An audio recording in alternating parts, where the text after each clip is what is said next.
इसलिए मैं बार बार कहता हूँ 50 से 100 ग्राम मांस फट के बदन से बाहर जमीन पे गिरता था।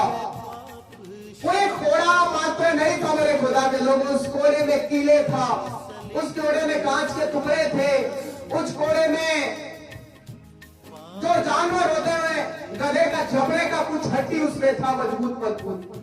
और जब एक कोड़ा किसी को मारा जाता था 9 जगह का मांस फट के बाहर जमीन पे गिरता था।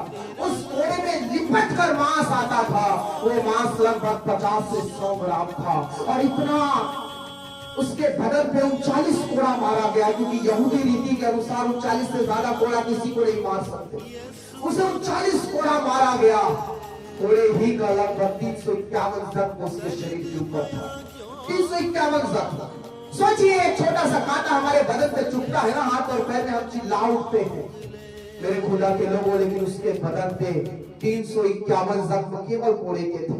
यही नहीं रुका, उसके मुंह पे थप्पड़ मारा गया, थप्पड़ जड़ दिया गया उसके चेहरे के ऊपर। और एक जगह तो मैं फाड़ के रोने लगा, मैं सहम गया था जब लिखा मेरे प्रभु के ऊपर लोगों ने थूक दिया। आप इस बात को बर्दाश्त कर सकते हैं? हम ना हर शब्द आएंगे यहाँ रोएंगे, यीशु मेरे लिए मरा, कैसे मरा देखो तो, उसके ऊपर थूक दिया गया। कौन सहेगा जी, कौन सहेगा? मैं एक पास्टर के साथ जा रहा था, और कोई व्यक्ति गुटखा खा के थूक दिया, छोटा सा चीथा, और चीटा उसके कपड़े में लग गया।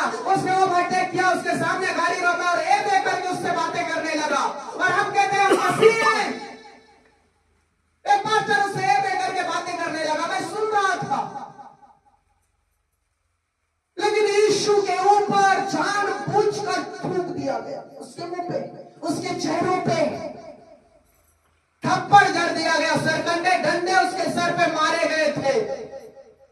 180 किलो का क्रूस उसके कांधे पे रख दिया गया, जिसमें फांस लगा हुआ था। जब उसे उसके कंधे पे वो रखा गया था ना, तो बड़े बड़े फांस उसके बदन पे, कंधे पे चुभ रहा था, गड़ रहा था। वो लकड़ी के टुकड़े उसके बदन को भेद रहे थे। कभी वो क्रूस के ऊपर गिरता था, कभी क्रूस उसके ऊपर गिरता था। मेरे खुदा के लोगों, इस रीति से मेरा और आपका खुदा ने हमारे मूल्य को चुकाया है। 2 किलोमीटर तक वो पहाड़ पर चढ़ गया। 2 किलोमीटर तक पहाड़ पे चढ़ने के बाद मेरे खुदा के लोगों से उसी क्रूस के ऊपर जिसको वो उठा के ले चल रहा था, उसी के ऊपर उसे लेटा दिया गया।